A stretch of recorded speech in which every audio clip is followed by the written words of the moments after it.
What kind of parents take their teenage daughter on a family vacation and then leave her stranded alone in a foreign country with no money, no passport, and no goodbye? 10 years later, that same girl buys their house and they never saw it coming. This isn't just shocking, it's real, raw, and unforgettable. If stories like this hit you in the gut, subscribe to Outlaw Alley for more Reddit family drama stories you won't believe are true. My name is Natalie. I'm 40 now, settled, successful by most standards, living in a quiet Boston suburb with my dog and a garden I care for more than I probably should. People who meet me say I seem calm, graceful, self-sufficient. They don't know what it took to get here. They don't know what it took to survive them, my parents. Growing up, I was the kind of kid who tried too hard. The one who got straight A's, cleaned the dishes without being asked, who memorized the birthdays of distant relatives just to see my mom smile. It rarely worked. My father was the silent type, sharp around the edges. A man of routine and rules. He drank black coffee at 6:05 a.m. every morning and read the Wall Street Journal like it was scripture. My mother, she was colder but smarter about it. Her love came with invoices. If I do this for you, you'll owe me later. That wasn't a figure of speech. I'll get to that. As a child, I mistook structure for affection. When they told me we're hard on you because we want you to succeed, I believed it. I wore that discipline like a badge of honor. I thought I was special because they pushed me harder than they ever did my cousins, my friends. But the cracks started early. I remember getting my first writing award in 3rd grade, statewide recognition. I was glowing. The teacher called my parents, said they should come to the ceremony. They didn't. Mom had a bridge club meeting. Dad never gave a reason. That night at dinner, I placed the certificate beside my plate. Mom glanced at it between bites of dry pork roast. Very nice, she said. But don't get cocky.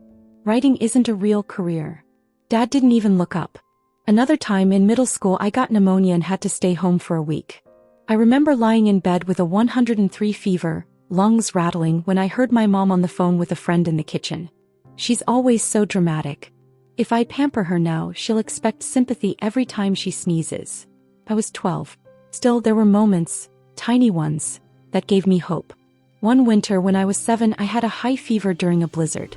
Our driveway was buried in snow. I couldn't breathe right and I remember crying because it hurt to inhale.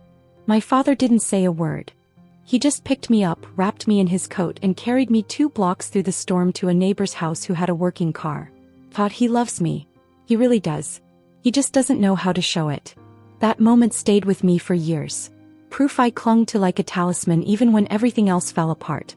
Because for a long time I thought that if I just tried hard enough, if I earned enough, achieved enough, stayed quiet and grateful, they'd eventually soften. They'd look at me the way other parents looked at their kids. Proud, proactive, loving. But in our house, love had a ledger. And one day they'd balance the books. I didn't know it yet, but the real price would come later. Much later. And when it did, it came stamped, signed, and itemized. I was 17 when they told me we were going to Greece. A family reset, my mother called it. My grades had dipped for the first time in years. There'd been an altercation at school. Another girl made an inappropriate joke about my best friend and I lost it. Pushed her. Suspension followed. I thought they'd disown me right then, but instead they said we needed a break. Let's travel, my mom suggested, lips curled into something she probably thought resembled a smile. See something beautiful. Refresh our priorities. I wanted to believe it was love. That maybe, just maybe, they saw me slipping and wanted to pull me back. A family trip, just the 3 of us. For once, it felt like they were reaching out. Trying. Athens was magic. That first night, we had dinner on a rooftop terrace with a view of the Acropolis glowing in amber lights. My dad, usually silent, clinked his glass with mine. My mom wore a silk scarf and even laughed, an actual laugh, when I mispronounced tzatziki. We took selfies. She posted one on Facebook and captioned it, "Our girl is all grown up." I screenshotted it. Saved it like a pressed flower. The next day we explored the ruins. I played tour guide, reading the plaques aloud, translating bits I'd researched online. My dad didn't roll his eyes. My mom didn't correct me. It felt like peace. On the 3rd day they gave me a little more freedom. Go explore, they said. Be 17. You don't always have to be perfect. I wandered through flea markets, bought a small evil eye bracelet, and ate a honey-soaked lucumades while watching a street violinist. I remember thinking, Maybe this is it. Maybe I was wrong about them. Maybe they're learning too. Then came the fourth morning. We were scheduled to fly home that evening. I woke up early, buzzing with energy, wearing the linen dress my mom had helped me pick out. We had breakfast in the hotel's sunny little courtyard. Fresh fruit, thick Greek yogurt, strong coffee. Dad asked me if I was excited to start senior year. Mom squeezed my hand. After we finished, they stood up together. We're just going to run down to Plaka, Mom said. Last-minute souvenirs. 15 minutes tops. I nodded. Want me to come? Dad shook his head. Relax. Sit in the garden. Enjoy your last morning. So I waited. 15 minutes passed. Then 30. Then an hour. My phone had no new texts. I called once. No answer. I tried again. Nothing. I went up to the front desk and asked if they'd seen my parents. The clerk, a young man with sleepy eyes, looked confused. He clicked on something behind the screen. Checked out early this morning. Around 7. I stared at him, blinking. That's not possible. We just had breakfast. He hesitated. Maybe they come back for breakfast, but... Room paid. Bags gone. I ran upstairs. Our shared suite was clean. Beds made. My suitcase? Gone. My passport? My wallet? Nowhere. I opened the nightstand drawer, praying for anything at all. And there was. A single sheet of paper. Folded. Hotel stationery. You're 17. Old enough to survive. That was it. No signature. No apology. No money. Just those words. I sat on the edge of the bed, staring at the note until the ink blurred. Then I laughed. One of those dry, cracked laughs that only comes when your heart breaks in a way it never has before. At first, I thought it was a test. A sick joke. I sat in the hotel lobby for hours, watching the door, thinking they'd walk back in and yell, "Surprise!" like some twisted parenting experiment. But they didn't. They never came back. That night, the hotel manager said I had to vacate.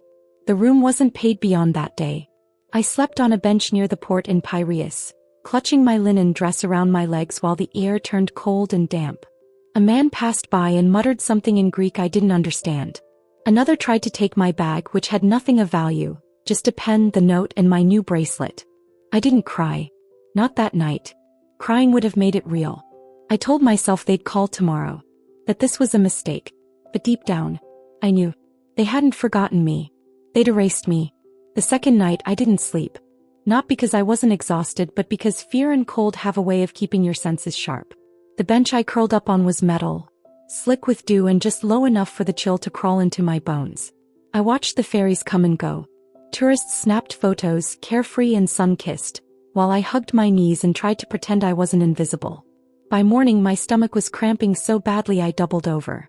I hadn't eaten in over 24 hours. My throat burned from thirst.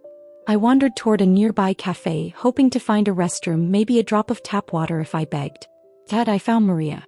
She was outside, sweeping the front steps of a tiny bakery tucked between two souvenir shops. Her hair was silver, pulled into a tight bun, and her apron was dusted in flour. She spotted me right away, barefoot, filthy, shivering, and said something in Greek I couldn't understand. But I understood the look. Concern. Suspicion. Then compassion.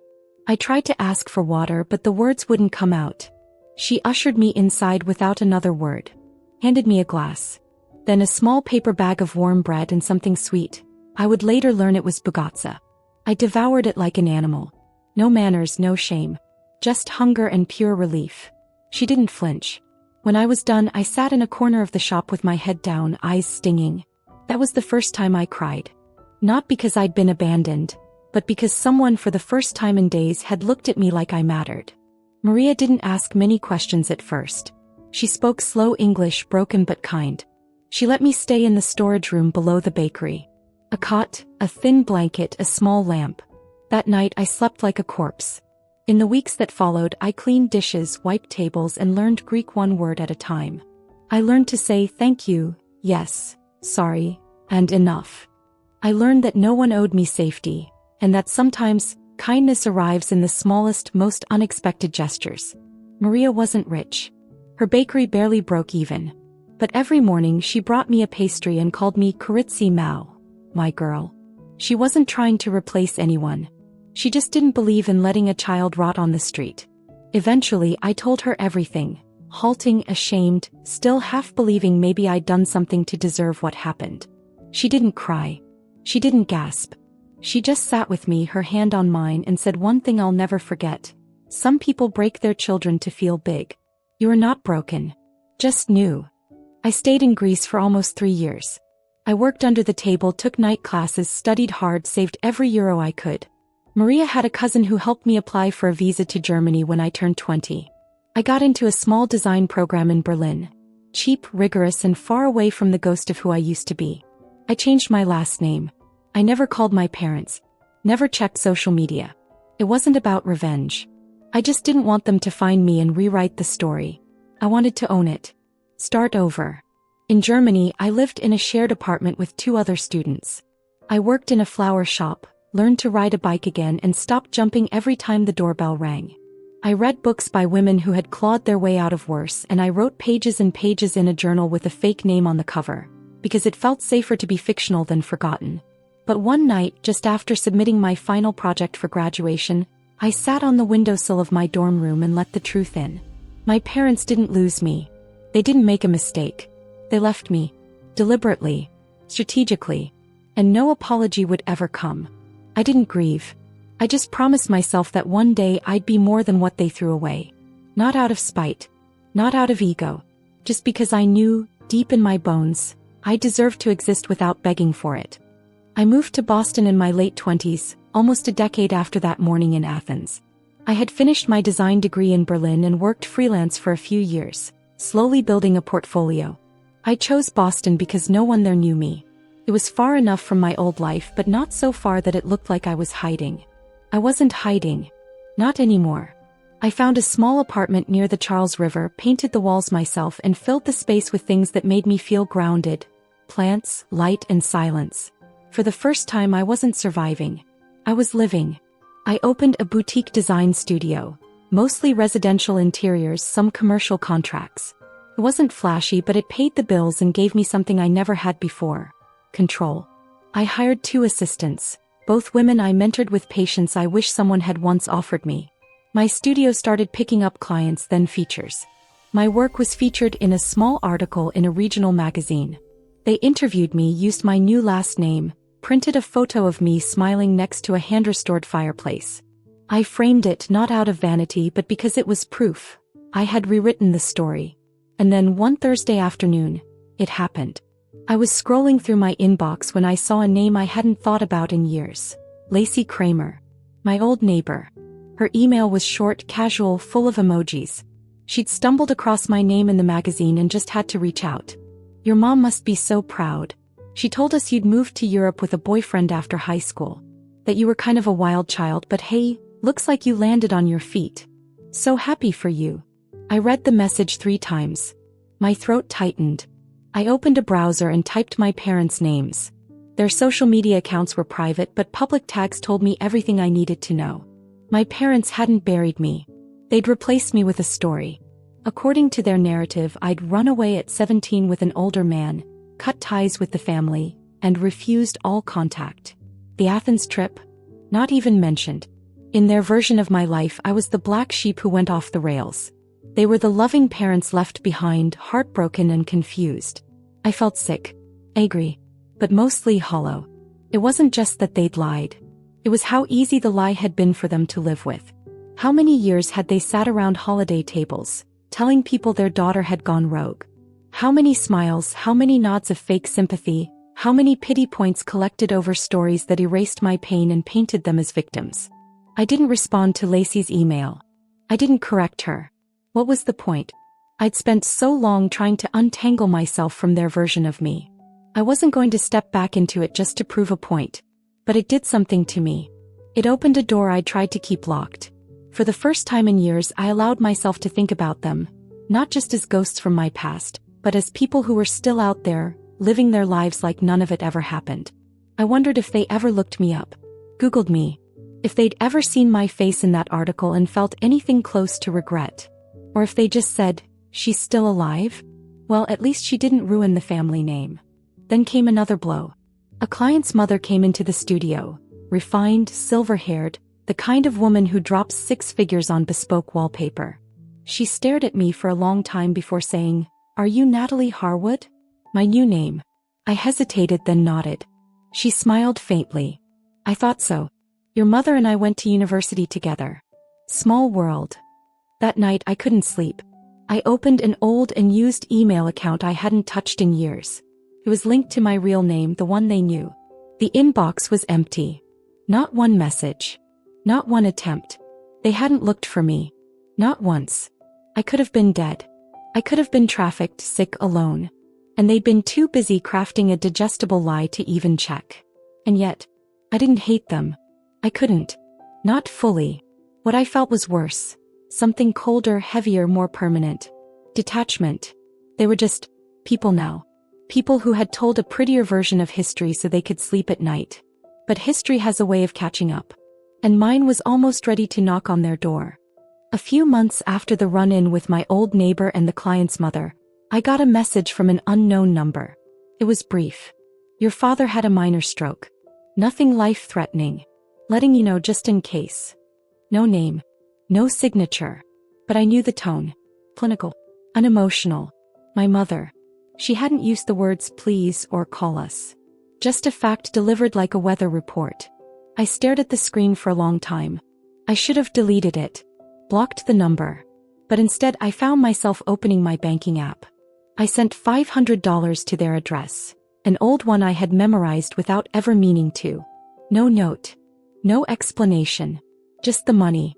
And every month after that I sent more. Sometimes $300. Sometimes $700 if I had a good month. I told myself it was about honor. That I was rising above. That just because they failed me didn't mean I had to fail myself. But the truth?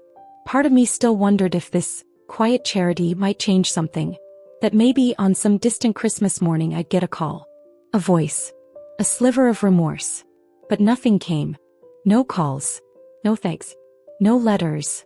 Not even confirmation they received it. I wasn't surprised. I just kept sending the money. Like lighting a candle in a storm. Then one evening while scrolling through Instagram I saw something that made my breath catch. My cousin Brielle had posted graduation photos. Her cap and gown. My parents in the background, arms around her shoulders. Brielle had been admitted to a private university in Vermont. One with tuition I knew they could never afford. Unless they had help. I messaged her, pretending to be casual. "Hey, congrats. Did your parents help out with school?" She replied instantly. "Oh no. Your mom and dad are footing the bill. Said you were long gone, and Brielle was the daughter they wished they had." Kind of harsh, but hey, I'm not complaining, face with tears of joy. My stomach twisted. I felt physically ill. My parents had used my money, the money I sent out of guilt and mercy, to fund someone else's dream. Not just someone else's, but someone they were literally positioning as my replacement. I didn't cry. I didn't scream. I just sat there rereading the message until the words stopped making sense. That night, I called the number that had messaged me months before. I knew it would go to voicemail, but I needed to say it out loud. When the beep sounded, I spoke. "I know what you did with the money. I sent it because I thought you were in need. Not because I needed your approval. Not because I missed you. I did it because for a while I thought being kind meant forgiving. But forgiveness isn't currency. And I'm done pretending it is." I hung up. Blocked the number. Cancelled the recurring payments. The next day I closed my studio early and went home. I lit a candle, not for them but for me. For the girl on the ferry bench who once thought being left behind was her fault. I burned the little hotel note that had been folded in my drawer for 23 years. I didn't need it anymore. The memory was etched deep enough. Still the ache lingered. That shadowed space between anger and grief. That place where love used to live. That week my assistant Melanie handed me a stack of mail. One of the envelopes stood out, beige, formal, with my full birth name typed on the front. A shiver ran through me. I opened it slowly. Inside was a crisp letterhead from a law office in Trenton, New Jersey. A single sheet. A balance statement. My parents had formally requested reimbursement for the costs associated with raising me. It was itemized. Diapers, $3,400. Food, $16,800. School supplies, $9,100. Emotional labor and moral development, $18,000. Total, $218,000. Due within 90 business days. Felt like a parody. Like a cruel, bureaucratic joke. But it wasn't. It was real. Signed by both of them. Witnessed. Stamped. I laughed. Not because it was funny, but because it proved what I had always feared. Even my childhood came with a price tag. And now, they were collecting. They had waited 2 decades. Waited until I was successful. Until my name was on a building and not just a diploma. And then they made their move. Like debt collectors. Like landlords of a life I built on my own. I could have ignored it. Could have laughed it off and moved on. But I had something they didn't. A ledger of my own. I read that letter 5 times. Each number. Each label. Each coldly calculated cost of raising me, tallied like I was a business expense gone bad. The wording was almost clinical. Itemized parental investment. Accumulated emotional strain. Non-reimbursed educational support. They had even included late penalties should I delay payment. 5% monthly. Wasn't just petty, it was surgical. Precise. And it made one thing excruciatingly clear. My parents hadn't changed. Not in 23 years. Not even slightly. I scanned the signature line. Both their names. Neat. Proud. Witnessed by a lawyer I didn't recognize, but I imagined the conversation vividly. My mother in her stiff blazer saying something like, "She owes us. She wouldn't be successful without us." My father nodding in silent agreement, like a man finalizing a business deal. I didn't call. Not right away. I sat with it for a few days. I carried that letter in my purse like a tumor. I thought about Maria. I thought about how she gave me food without asking for anything back. How she called me my girl, and never once said I owed her rent for the floor I slept on. I thought about the ferry bench, the rats, the fear, the hunger. I thought about the way I shook for weeks whenever I heard male footsteps behind me at night. I thought about how I taught myself to speak again after months of silence. And then I picked up the phone. I knew they wouldn't answer an unknown number, so I texted. Just one line, "Let's talk. I got your letter." An hour later my phone rang. My mother's voice, cool and crisp, like ice across polished marble. "I assume you understand the nature of our request." I almost laughed. "Request? You mean the invoice? We provided for you. That comes with cost. It's not personal, Natalie. It's fairness." "Fairness," I repeated, my voice steady. "Is abandoning your child at 17 also part of the fair deal?" She paused. Just a second. But I heard it. That flicker of hesitation. Then she recovered. "You ran off, Natalie. You were out of control. You had that episode at school. We had to make a choice." "You made a choice," I corrected. "You made it without telling me. Without preparing me. You left me in a foreign country with no passport, no money, and no goodbye." My father's voice cut in then. First time I'd heard it in decades. It was harsh. But look where it got you. Sometimes pain is the best teacher. "So that was the plan?" I asked. "Abandon me to force me to grow?" "It worked," he said. Simple. Direct. Like I was proof of his genius parenting experiment. I went silent. They thought they'd won. That I'd been forged into steel under their cruelty. What they didn't realize was that I had grown not because of them but in spite of them. That every good part of me had bloomed in the cracks they left behind. My mother broke the silence. "We've calculated your value. We're not asking for anything outrageous." My blood went cold. "You think you can calculate my value?" Asterisk, "Not you," she clarified. "Your debt." I didn't scream. I didn't hang up. I just inhaled once deeply and replied, "You're going to get a letter from me.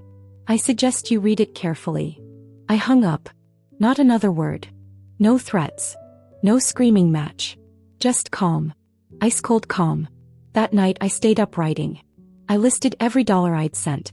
Every medical bill I helped them cover. Every grocery run. Every wire transfer. But then I listed the things they didn't ask for, because they never imagined I'd keep track. Years of therapy. PTSD medication. Missed job opportunities. The cost of delaying college. The damage done to my sense of safety, of identity, of trust.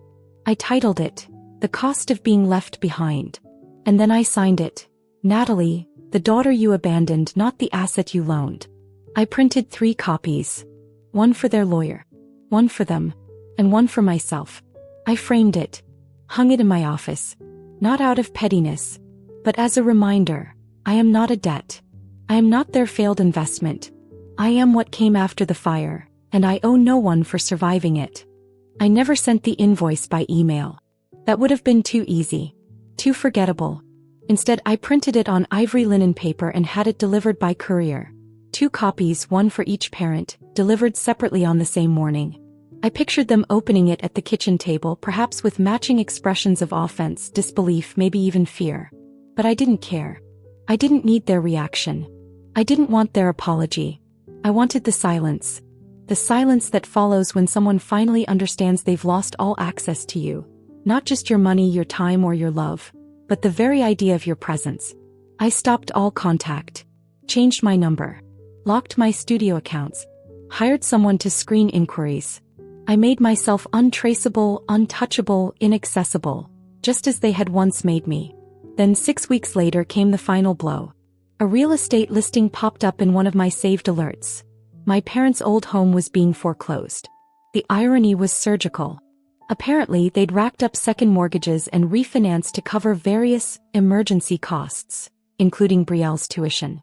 When the payments stopped, my payments, they couldn't keep up. The house was going up for auction. I didn't hesitate. I contacted a private buyer's firm I'd worked with before, one that specialized in discreet acquisitions. Within 2 weeks, I owned the house I once bled in. The house I once wept in. The house where I learned what it meant to be invisible. It wasn't revenge. It was reclamation. I didn't kick them out. Not right away. I let them stay on paper as tenants. But I had my lawyer send a lease agreement. The terms were clear. 12 months, month to month thereafter, rent set slightly below market. No pets. No alterations to the structure. And the clause I added myself. No contact with the landlord permitted. All communication through management firm. I don't know if they realized it was me. Maybe they suspected. Maybe they didn't. But they signed. They moved from owners to occupants, from sovereigns to placeholders in a life I now controlled. 3 months into the lease, I scheduled a visit. Not a formal inspection. Just a quiet check-in. I parked across the street in a rented sedan and watched them through the kitchen window. My father had aged, stooped shoulders, slow steps. My mother's hair had gone fully gray. She wore a robe I remembered from childhood. It was threadbare now. Faded. Looked small. I waited until just before dusk. Then I walked to the door and knocked. My heart didn't race. My hands didn't shake. I was perfectly still. My mother answered. For a moment she didn't recognize me. Then her face broke, not in relief, not in joy, but in something worse. Calculation. "Natalie," she said, almost like a warning. I nodded once. "You got the lease, I assume?" She blinked. "That was you." I didn't answer. Behind her, my father appeared in the hallway. His lips parted, but no sound came out. He looked at me like someone seeing a ghost, except I wasn't the one who disappeared. They had. "I'm not here to talk," I said calmly. "This isn't a reunion." My mother's eyes narrowed. "So what is it?" "This is notification," I said, handing her a sealed envelope. "Your lease expires in 9 months. There will be no renewal." "Where are we supposed to go?" she asked, her voice cracking, not with sadness but entitlement. I met her gaze. "That's not my concern." My father stepped forward, voice barely above a whisper. "You're really going to do this? After everything we gave you?" That's when something inside me snapped, but not in anger. In finality. "You gave me nothing," I said. "You loaned me survival and charged interest. I paid. In fear, in trauma, in years you'll never know. Now the debt is settled. With silence. With space. With this door closed." I turned and walked away. No screaming. No tears. Just footsteps on the gravel. The sound of a woman who had finally stopped asking to be loved, and started choosing peace instead. I never looked back as I walked down that driveway. Not once. There was no cinematic moment. No final glance. No lingering question of, am I doing the right thing? Because I already knew, I wasn't choosing revenge. I was choosing release. There's a difference. Revenge wants someone to suffer. Release just wants the pain to end. In the months that followed, I felt something I hadn't known since I was a child. Stillness. The kind that settles into your bones when you no longer owe anyone an explanation. I drank coffee without thinking of who I used to serve. I decorated my apartment without hearing my mother's voice criticizing the color palette. I slept deeply.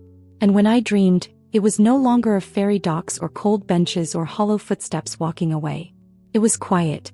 People often talk about closure like it's this magical, symmetrical event. Someone apologizes, you cry, you hug, and the credits roll. But closure for me came in smaller moments. A walk through the park with no destination. A breakfast alone that didn't taste like guilt. The day I deleted that last old email account, the one tied to my birth name. I closed it without ceremony. Just clicked delete, watched the screen go blank, and felt lighter. Some would say I should have forgiven them.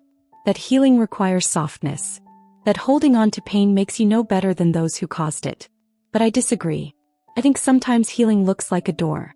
And sometimes that door needs to close, and lock, and never open again. I never sent them another notice. When their lease ended, they moved. Quietly. I don't know where they went. I didn't check. I didn't care. The house was mine now, but I didn't move in. I didn't want to live inside old shadows. I sold it.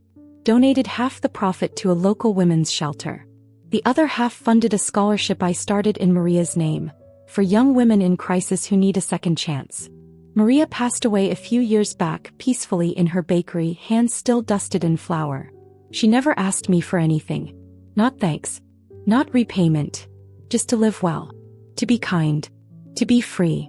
Her photo sits on my mantel now, next to a small ceramic owl she once gave me, saying in broken English, "Smart girl. Brave girl. Always fly." I like to think I did. Last Christmas I spent the day volunteering. No grand gesture. Just handing out blankets and soup, chatting with people whose names will never be remembered by the world but who matter anyway. One woman, maybe 60, maybe 70, asked me if I missed my family. I told her the truth. I missed the idea of them, but not the reality. She nodded like she understood. Maybe she did. These days I don't talk much about what happened. Not because I'm ashamed, but because some stories once told fully don't need repeating. They've done their job. They've burned the ground and planted something new in the ashes. I am not the girl who was left behind. I am not the broken thing they tried to mold into their image. I am not a number on a ledger. I am a woman who survived. And that, without forgiveness, without apologies, without fanfare, is enough.